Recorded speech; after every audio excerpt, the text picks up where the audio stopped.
Om Shanti. Good morning.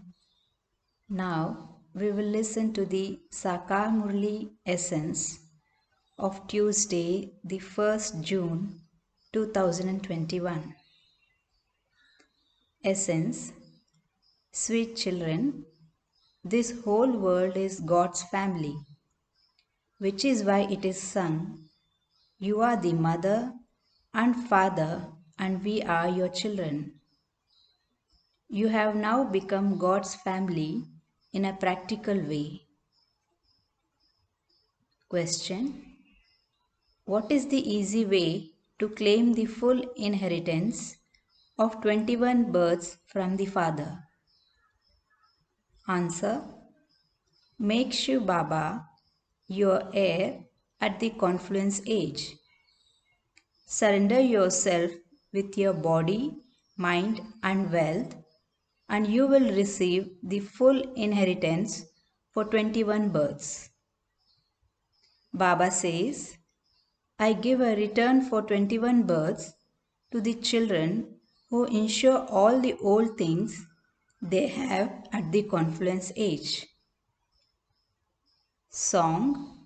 Show the path to us blind ones, dear God.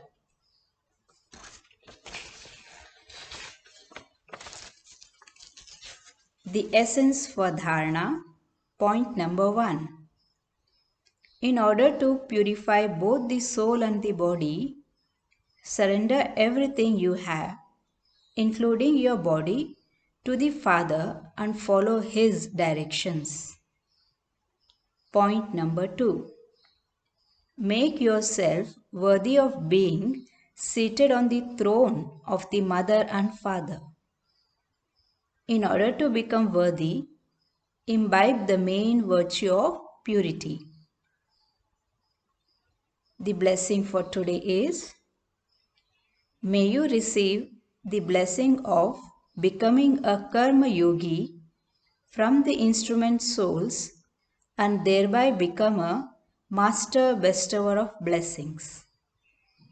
I repeat, may you receive the blessing of becoming a Karma Yogi from the instrument souls and thereby become a master bestower of blessings. When you see something being done in a physical way, you can easily adopt it, and this is why when you are inspired on seeing the practical form of service, renunciation, love and cooperation of all the elevated instrument souls, it becomes a blessing for you. When you see the instrument souls with the inculcation of virtues while working, it is as though you easily receive a blessing to become a Karma Yogi. Those who continue to receive such blessings become master bestowers of blessings themselves. Slogan. To do service on the basis of earning a name means to put your name at the back when it comes to receiving a high status. Again, to do service on the basis of earning a name means to put your name at the back when it comes to receiving a high status. Om Shanti.